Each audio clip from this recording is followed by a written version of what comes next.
오늘의 본문은 마태복음 10장 34절에서 11장 1절까지의 말씀입니다.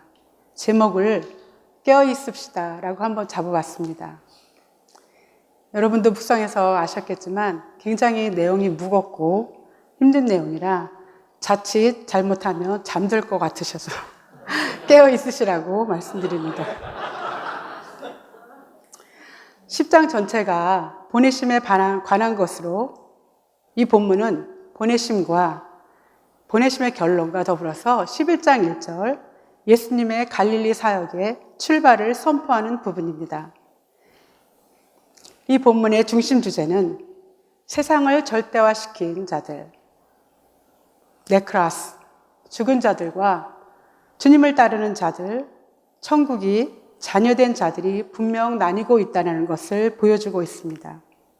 그런데 중요한 것은 신앙은 영의 일이기 때문에 육의 사람들은 결코 알지 못합니다. 그러니까 자기네들은 세상이 전부인데 내가 자기가 세상을 절대화시켰다라고 생각하지 않고 그냥 세상에 있으니까 당연히 세상을 사는 것이다 라고 생각하는 것이지요. 이런 사람에게는 주님을 따른다는 것, 천국의 자녀가 된다는 것, 이런 것들을 설명을 하면 이해는 하지만 결코 실제가 되지 않습니다. 그래서 나뉘어진다는 것입니다. 마태복음의 펀치라인은 보통은 마지막에 많이 나옵니다. 그런데 10장에서는 16절과 오늘 34절 두 곳에서는 제일 앞에 펀치라인을 두고 있습니다.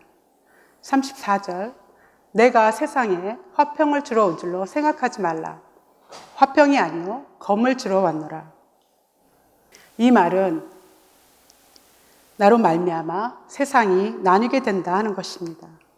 그래서 누가복음 2장 34절에는 시므온은 보라, 이는 이스라엘 중 많은 사람들을 패하거나 흥하게 하며 비방을 받는 표적이 되게 하기 위하여 세움을 받았다라고 합니다.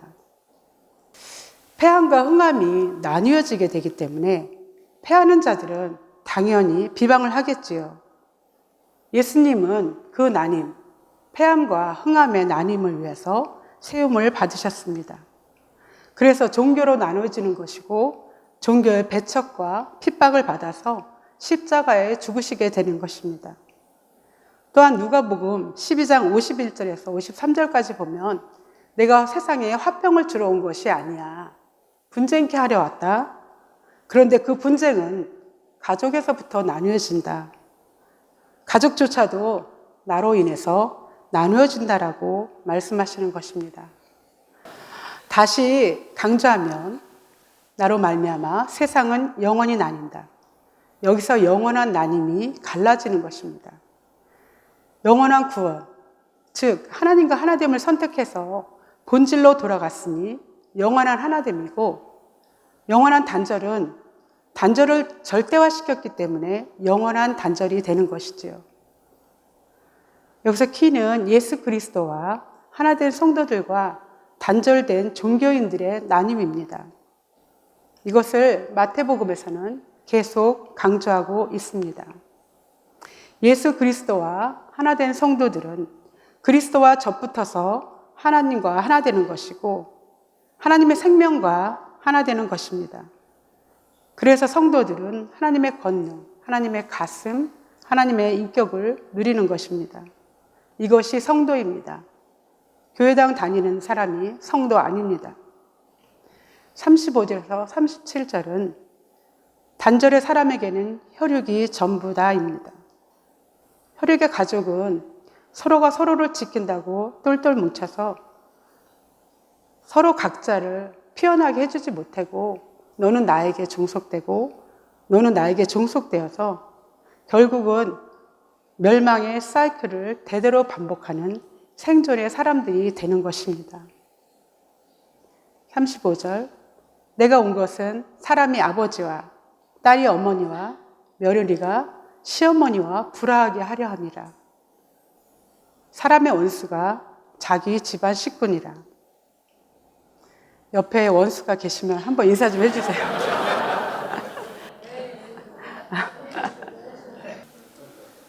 단절의 사람은 가족이 전부입니다.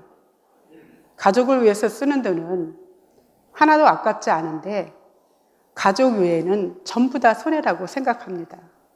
이 사람은 평생을 살아도 어떠한 가치를 창조하거나 피워내지 못합니다.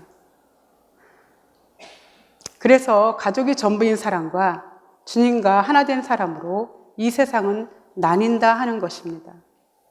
주님과 하나 된 사람은 혈육에 종속되지 않고, 혈육을 사랑하고 혈육을 아끼지만 혈육에 내 모든 것을 종속시키는 것이 아니라 혈육을 살아가는 그 사랑으로 영혼을 가꾸는 사람이 되는 것이지요.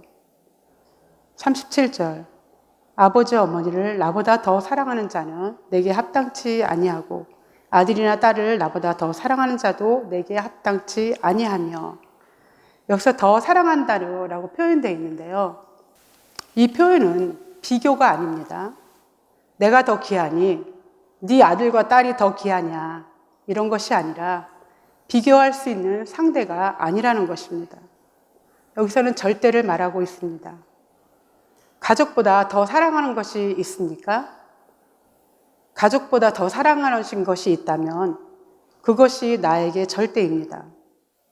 그러니까 주님 외에 다른 것이 절대인 사람은 내게 합당치 아니하다 하는 것이지요. 혈육의 가치인 자, 혈육이 악시아스, 저희가 배웠죠. 가치인 자는 결코 하늘 가족이 가치가 안 됩니다. 가치가 안 된다는 말은 하늘 가족을 원치 않는다는 것이지요. 우리는 하나님의 가치를 은30으로 매긴 가룟 유다의 비극을 너무나 잘 알고 있습니다. 그런데 사실 종교인들은 하나님의 가치가 아들보다 딸보다 못한 게 아니라 비교가 안 되죠. 여기에서 가치의 전도가 일어난 것입니다. 이것이 우리의 안타까운 현실입니다. 요약하면 종교인들은 결코 천국으로 침노하지 않습니다. 왜요? 혈육이 더 중요하니까요. 혈육을 가꾸는 삶이 절대가 되었으니까요. 그러니까 말씀에서 이야기하는 천국과 지옥, 하나님과 성령님은 믿지도 않고 느껴지지도 않게 되는 거죠. 머리는 이해하고 생각으로는 믿는다고 합니다. 그런데 결코 실제가 아니기 때문에 천국으로 침노하지 않는 것입니다. 성경의 우상은 종교적 우상을 말하고 있지 않습니다. 성경의 우상은 인격적 중심을 얘기하고 있습니다. 우상은 인격적 중심에 거짓이 들어있는 것입니다. 이쯤 되면 우상의 제일 마지막 보루가 혈육의 가족이 되겠구나 라고 짐작할 수 있게 되는 거죠. 38절에서 39절을 보면 혈육의 나를 버리지 않고 하나됨은 없다입니다. 다시 말해 혈육의 나에게 매달려 있는 이유가 무엇입니까? 도대체 왜 혈육에 이렇게 목매달고 있는 것일까요? 단절되었으니까요. 단절되었으니까 내가 나를 지켜야 되고 내가 나를 보호해야 되고, 그래서 믿을 것은 혈육밖에 없는 것 같고 그런 거죠. 38절, 또 자기 십자가를 지고 나를 따르지 않는 자도 내게 합당치 아니하니라. 자기 십자가를 지고는 자기 십자가를 지고 죽도록 고생해라, 하나님을 위해서 십자가에서 순교해라, 이런 말이 아닙니다.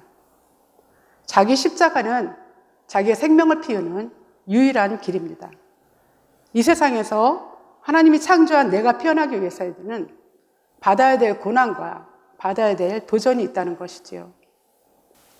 그 고난과 도전을 향해 나가는 것이 자기의 십자가를 지는 것이고, 자기의 십자가를 질 때에만 하나님의 포이에마가 피어나는 것입니다.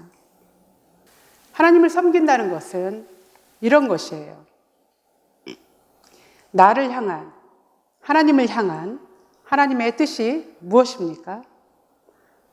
나를 향한 하나님의 뜻이 무엇입니까? 한번 생각해 보시기 바랍니다. 나를 향한 하나님의 뜻은 하나님이 창조한 나, 참 나, 영원한 나가 되는 것입니다. 그러니까 하나님을 섬긴다는 것은 그의 뜻을 섬기는 것이기 때문에 진정한 나를 이루는 것과 참된 나의 성공을 이루는 것이 하나님을 섬기는 것과 일치되고 동일시되는 것입니다. 39절, 자기 목숨을 얻는 자는 잃을 것이요 나를 위하여 자기 목숨을 잃는 자는 얻으리라. 혈육을 지키는 자는 영원히 단절된다. 왜? 계속 단절을 붙들고 있으니까요. 나무가 잎들을 다 떨어뜨린 후에야 그것에 풍성한 열매가 맺히는 것처럼 이 현상의 삶은 자기 이 목숨을 잃는 것, 그것을 다 팔아 다하여 나를 피우는 것이고 하나님과 만유와 하나 되는 생명, 그 생명을 피우는 것입니다. 종교 생활을 하는 이유는 이 같은 하나님을 이해하고 생각할 수는 있지만 절대 느끼지 못하기 때문에 실제가 아니게 혈육 지키기에만 할 뿐이죠. 절대 하나님을 모릅니다. 40절에서 11장 1절까지는 하나 된 자들은 주님과 같은 삶 살고 같은 상을 받는다는 것입니다. 한 생명이면 같은 삶을 살고 같은 상을 받는 게 당연하죠. 왜요? 한 몸이잖아요. 한 지체잖아요. 당연한 거죠. 종교는 이것을 주님은 무슨 특별한 상 받고 우리는 좁쌀 같은 상 받는다. 이런 식의 이원론적이고 구분되고 단절된 것으로 항상 생각을 합니다. 40절, 너희를 영접하는 자는 나를 영접하는 것이요 나를 영접하는 자는 나를 보내시는 이를 영접하는 것이라. 선지자의 이름으로 선지자를 영접하는 자는 선지자의 상을 받을 것이요 의인의 이름으로 의인을 영접하는 자는 의인의 상을 받을 것이요. 선지자 의인의 이름으로라고 하는 말은 선지자로 의인으로 존중하여서 선지자로 의인으로 영접하고 대접하면 선지자 의인의 상을 받는다 하는 것입니다. 제가 이 원고를 저희 딸한테 부탁을 했습니다. 타입을 쳐달라고. 그랬더니 저희 딸이 이걸 치면서 하는 말이 엄마 여기에서는 랩으로 해 그러더라고요.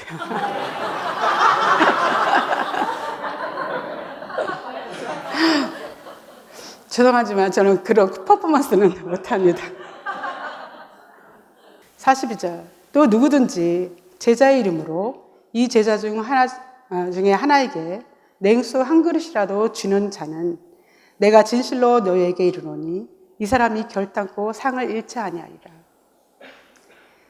주님이 이제 제자들을 파송하는데 그 중에 아주 작은 자에게일지라도 제자의 이름으로 존중해주고 대접해주면 그 사람이 결코 상을 잃지 않는다는 것이죠.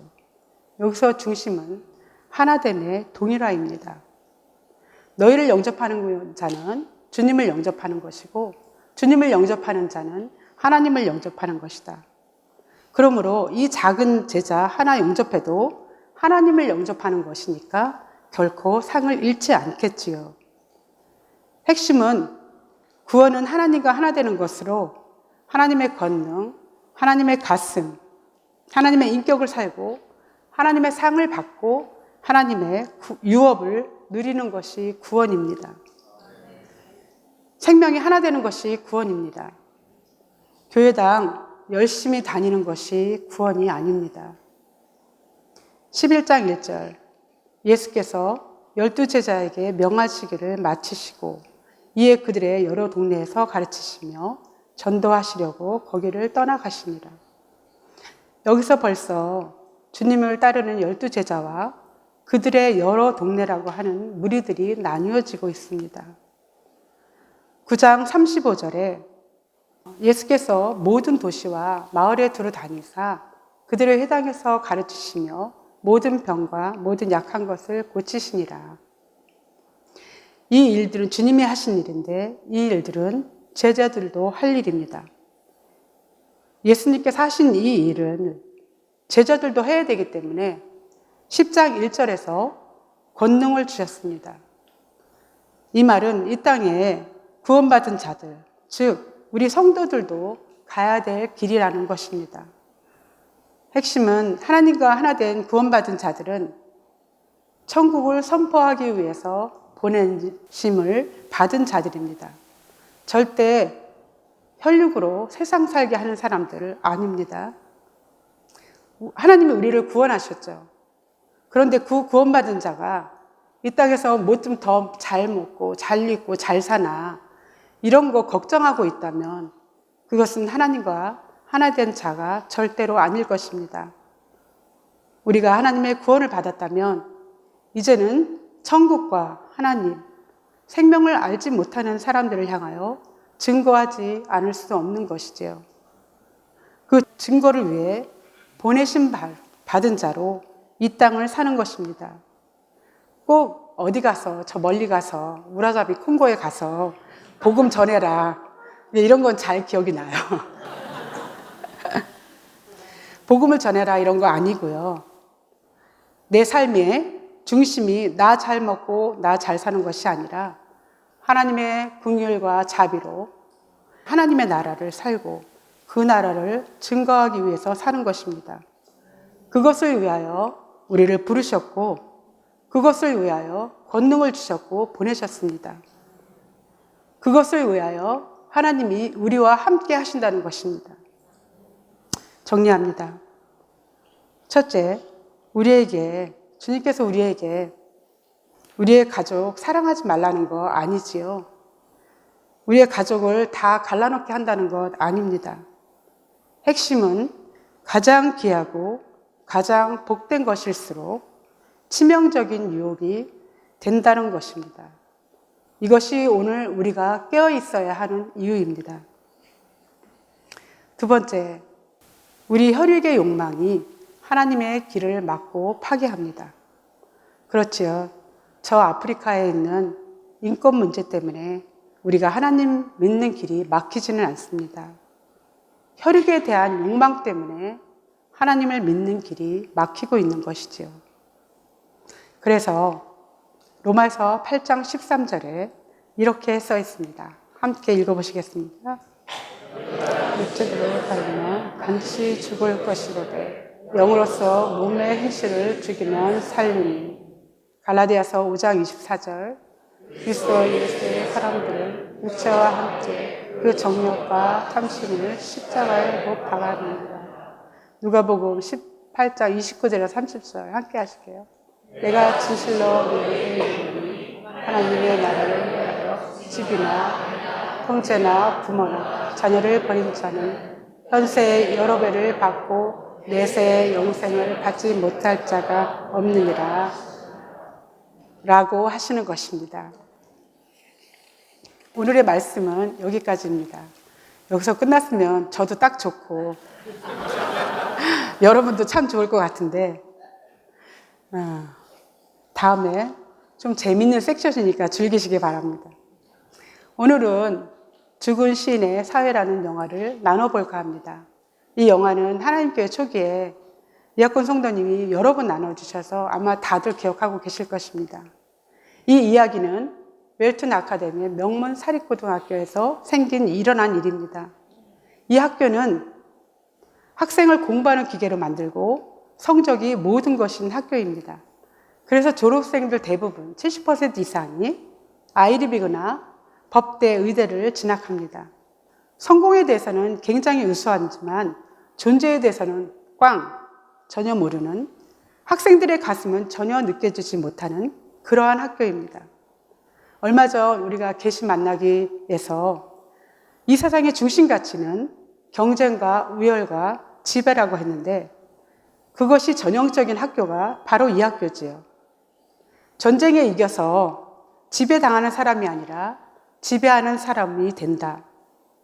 사람이 사람을 지배한다는 것은 참으로 어색한 일인데 그 어색함이 정상화되어서 사람은 사라지고 부여된 역할밖에 없는 이러한 교육을 통해서 자신은 버리고 세상에 부품화가 되어가는 이런 비극적인 모습을 보여주고 있습니다.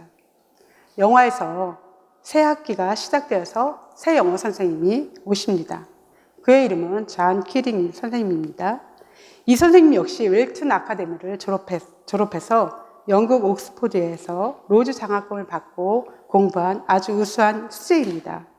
이 선생님은 인류대, 법대, 의대 그 이상의 것을 깨닫게 해주고 싶어 합니다. 이것들이 나쁜 것은 아닌데 그보다 더 근본적이고 삶에 훨씬 더 중요한 것이 있다.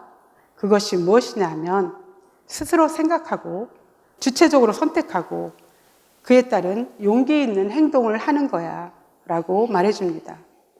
영화를 보실 텐데요.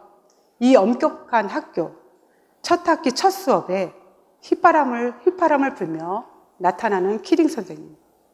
이러한 모습을 굉장히 어리둥절하게 쳐다보고 있는 학생들을 이끌어서 기념 전시관으로 갑니다. 그리고 100년 이상 된 졸업생들 사진 앞에 세우고 저들도 한때 너희들과 같았어. 근데 지금은 다 땅속에서 벌레 먹히고 있어 라고 하면서 자신을 부를 때 오 캡틴, 마이 캡틴이라고 부를 수 있는 사람은 나를 그렇게 불러도 돼. 영상을 보시죠. 그는 휘파람을 불며 당황하는 아이들을 교실에서 끌고 나옵니다. 그리곤 이상한 질문을 시작합니다. Oh, Captain, my Captain. Who knows where that comes from? Walt Whitman, about Mr. Abraham Lincoln. Now, in this class, you can either call me Mr. Keating, or if you're slightly more daring, oh, Captain, my Captain. 기존의 선생님들과는 완전히 다른 접근을 하는 키링 선생님. 주입식으로 가르치고 주는 대로 배워라가 아니라 너의 안에 있는 것을 열어봐. 너의 안에 있는 것을 표현해봐. 그리고는 졸업생들 사진 앞에 세워놓고 그들이 너희들에게 하는 말을 들어보라고 합니다. 카르페 디움. 이 말은 장미를 따려면 지금이라는 라틴어라고 합니다. 그러니까 오늘을 즐겨라. 현재를 놓치지 말라 하는 것이지요. 너의 젊음을 낭비하지 말라라고 하는 것입니다. 그리고 또 학생들을 선생님의 교탁 위에 서서 교실을 바라보게 합니다. 너희는 항상 똑같은 데서 교실을 보니까 그렇게 보이지만 선생님 교탁 위에서 서서 보면 똑같았던 그 교실이 전혀 새롭게 보일 거야. 제가 오늘 여기서 서서 보니까 좀 새롭게 보입니다. 영상을 보시겠습니다. Now, language was developed for one endeavor, and that is 언어의 다양한 표현법을 농담과 섞어서 들려주던 키링은 아이들에게 또 다른 세상을 보여줍니다. 바로 교탁 위에서 말입니다. 이 영상은 두말할 것도 없이 우리가 보는 관점에 따라서 세상은 다르게 보여. 너 자신의 관점에서 보는 너의 세상을 살아라 하는 것이지요. 영화의 가장 인상적인 장면 중 하나는 토드 앤더슨을 여는 장면입니다. 토드의 형도 이 학교 졸업생이었는데 전설적인 인물이었죠. 토드의 형은 성적은 전교 1등, 풋볼팀 주장에 미술과 음악에까지 재능이 있었습니다. 그래서 토드는 어렸을 때부터 형을 좀 봐, 형같이 돼야 돼 라는 소리를 계속 듣고 자랐어요. 토드는 내성적이고 말이 없고 항상 열등감에 사로잡혀 있었습니다. 그도 그럴 것이 어떻게 해도 형을 따라잡을 수 없었으니까 아마 저 같아도 그렇게 됐을 것 같습니다. 하루는 키링 선생님이 시를 써오라고 학생들에게 숙제를 냅니다. 토드는 밤새 시를 쓰려고 씨름을 하지만 결국 시를 써오지 못합니다. 그러자 그냥 여기서 한번 시를 읊어봐 라고 합니다. 그런데 그것조차도 못하니까 그러면 소리라도 질러봐. 네 속에서 나오는 소리라도 질러봐 합니다. 근데 그것도 겨우겨우 소리를 내다가 키링 선생님이 자꾸 약을 올리니까 이 안에서부터 소리가 터져 나오기 시작합니다. 나는 담요를 만들었어. 그러나 얼굴만 가릴 뿐 내 몸은 덮지 못했어. 다시 말해 평생 형같이 되라는 소리에 형이라는 담요를 만들어서 내 얼굴부터 발끝까지 다 덮고 싶었었는데 결국 얼굴도 덮지 못했다는 것이죠. 일생 처음으로 자기의 진실이 터져나오고 토드는 처음으로 자신으로 담대해지기 시작했습니다. 영상을 함께 보시겠습니다. Anderson thinks that everything inside of him is worthless and embarrassing. Isn't that right, Todd? Isn't that your worst fear? 키링은 앤더슨에게 힘을 주려 합니다. 그는 망설이고 두려워하는 앤더슨을 그대로 내버려둘 생각이 전혀 없어 보입니다. 겁에 질린 쥐는 막다른 골목에 다다르자 자신도 모르고 있던 초인적인 힘을 발휘합니다. 그를 몰던 고양이가 키링으로 변하자 자신 역시 쥐가 아니었던 걸 깨닫는 앤더슨. 예, 또 다른 장면 중 하나는 닐 페리에 관한 것입니다. 닐은 우등생이었고 닐은 연극을 하고 싶어 했습니다. 그러던 어느 날 학교 연극팀에 들어가서 셰익스피어의 한여름밤의 꿈이라는 연극을 접하게 됩니다. 그리고는 자기 룸메이트였던 토드에게 달려와서 야, 나는 내가 이 세상에서 태어난 후 처음으로 내가 진정으로 하고 싶은 것을 찾았어. 나는 연극을 할 거야. 나는 배우가 될 거야 라고 소리칩니다. 영상을 보시겠습니다. 연극 연습을 기분 좋게 마치고 돌아온 닐은 생각지도 못하게 아버지와 마주칩니다. How did you expect to get away with this? Who put you up to it? Was it this new man, this Mr. Keating? No. Nobody. I thought I'd surprise you. I've gotten all A's in every class. Find out. Now, tomorrow, you go to them and you tell them that you're quitting. No, I can't. I have the main part. The performance is tomorrow night. I don't care if the world comes to an end tomorrow night. You were through with that play. I made a great many sacrifices to get you here, Neil. And you will not let me down. 엄격한 닐의 아버지는 연극을 하지 말라고 합니다. 그러나 다음날 닐은 결국 연극 무대에 섰고 자신 생애 최고의 기쁨을 맛보았습니다. 그러나 그것도 잠시 아버지는 닐을 집으로 데려갑니다. 이 학교에서 나쁜 영향을 받아서 그렇다고 하며 엄밀히 말하면 이제 존 키링 선생님을 말하는 것이겠죠. 그리고 학교를 자퇴시킵니다. 군사학교에 보내서 졸업한 후 하버드대에 들어가서 의사가 되려고 합니다. 그러자 닐은 아버지를 향해 내가 무엇을 느끼는지 조금도 상관이 없습니까? 하고 말해보지만 아무 소용이 없습니다. 다만 엄마가 옆에 서서 더 이상 아버지와의 갈등을 만들지 않기를 바라는 그 애절한 모습을 보며 그만 입을 다물고 맙니다.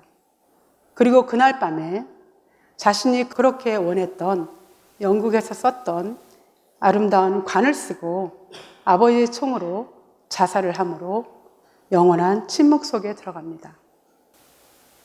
이 사건을 무마해하는 교장과 학교는 키링 선생님을 희생양으로 삼습니다. 교장은 학생들에게 닐의 자살은 키링 선생님의 영향이라고 하며 부모님들 앞에서 서명을 받습니다. 여기서 재밌는 것은 카메론이라는 학생인데요. 성경에 가룟 유다를 참 많이 닮았습니다. 가룟 유다는 똑똑하고 계산이 빨라서 제자들이 뭐라고 해도 예수님은 죽게 돼 있어. 그러니까 제자들까지 죽을 건 없잖아 하며 예수님을 십자가에 넘겨준 것이죠. 이렇게 현명하고 똑똑한 가룟 유다가 못 본 것은 자신이 하나님의 가치를 무가치하게 본 것입니다. 상황적 가치가 전부인 것은 하나님을 모독하는 것입니다. 카메론은 우리가 뭐라 해도 키링은 쫓겨나. 우리까지 쫓겨날 필요는 없잖아. 키링이 아니었다면 지금 이런 일, 닐이 자살하는 일은 없었을 테니까 모두 그의 책임이야 라고 합니다. 20세기 영화사에서 가장 유명한 장면으로 하나인 마지막 장면을 보실 텐데요. 키링 선생님은 결국 교장과 학교의 계계로 쫓겨납니다. 키링 선생님이 쫓겨날 때 학생들이 떠나가는 키링 선생님을 위하여 책상 위에 올라가서 오 캡틴, 마이 캡틴이라고 부르는 장난으로 이때 가장 먼저 책상 위에 올라간 사람은 다름 아닌 토드 앤더슨이었습니다. 영상 보시죠. I said leave, Mr. Keating.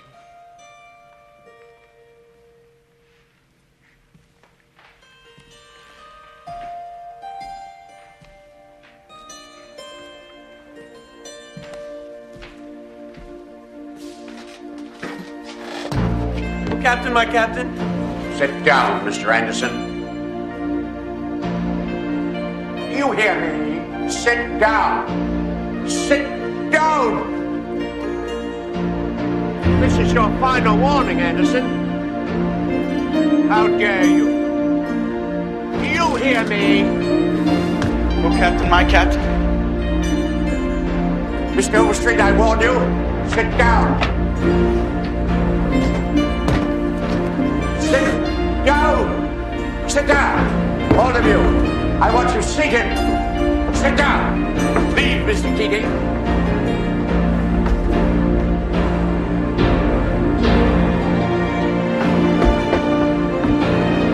All of you. Down. I want you seated. Do you hear me?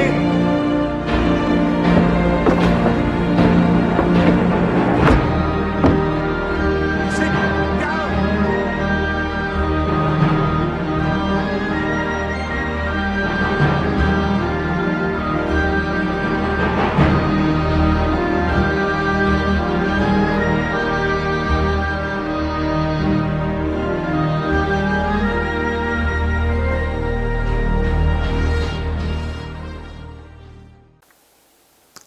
자신의 진실을 만난 가슴은 무엇으로도 어떤 것으로도 억누를 수 없음을 자신의 모든 권력과 권위로도 막을 수 없어 당황하고 쩔쩔매는 교장 선생님의 모습을 통해서 너무나 잘 보여주고 있는 것 같습니다. 본문은 우리에게 도전을 던집니다.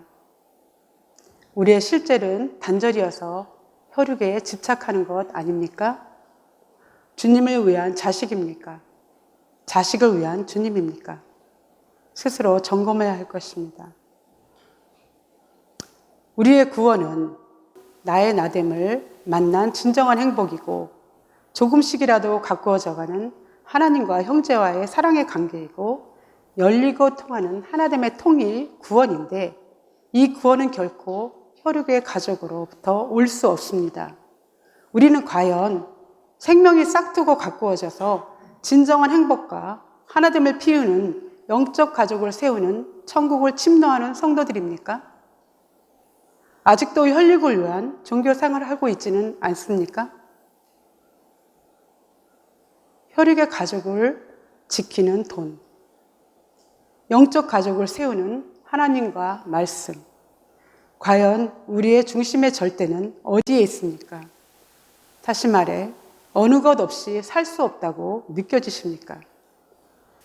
이것도 저것도 아닌 차지도 덥지도 않는 주님이 토해낼 수밖에 없는 종교 생활은 이제 마태복음 10장에서 끝내야 합니다.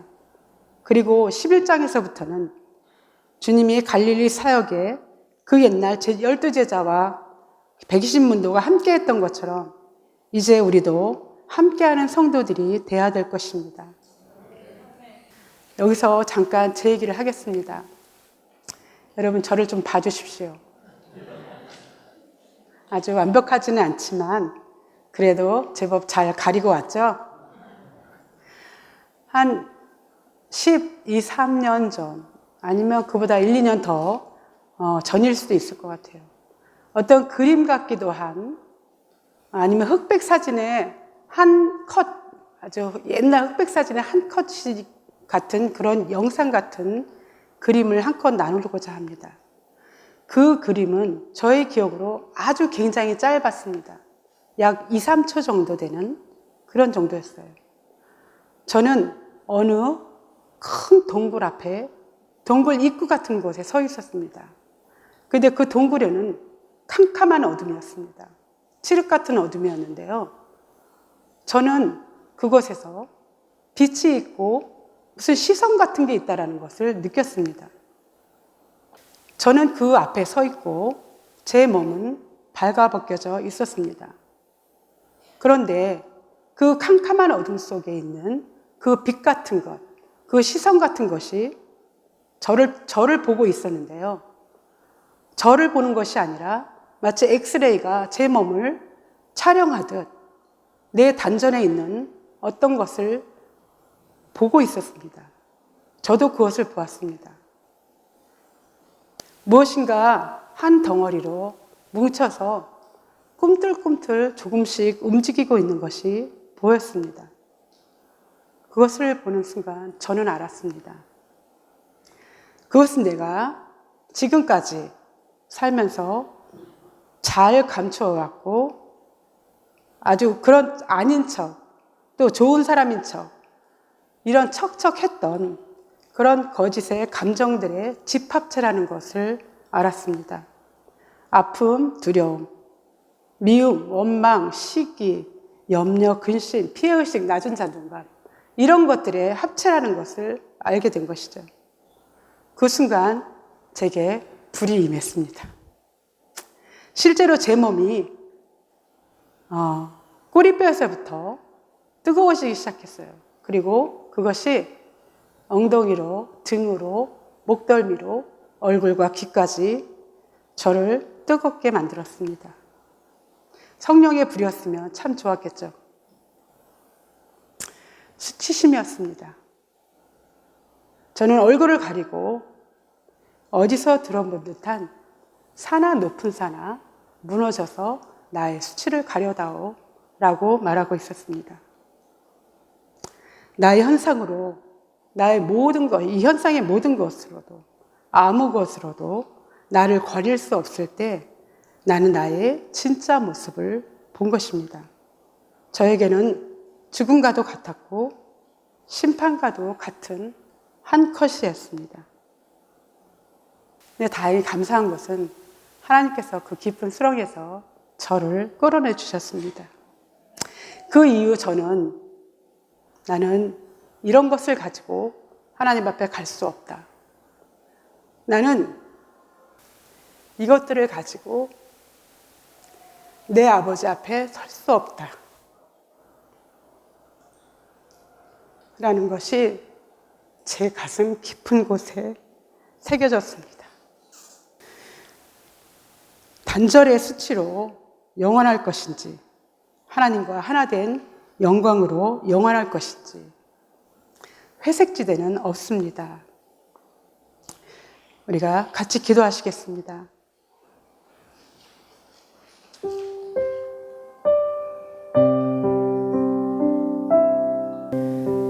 아버지, 우리도 깨어있게 하옵소서. 육체의 것, 현상의 것, 혈육이 절대인 삶을 넘어서 생명으로 하나 되는 천국 백성, 천국이 되기를 간절히 꿈꾸며 예수님의 이름으로 기도드립니다. 아멘.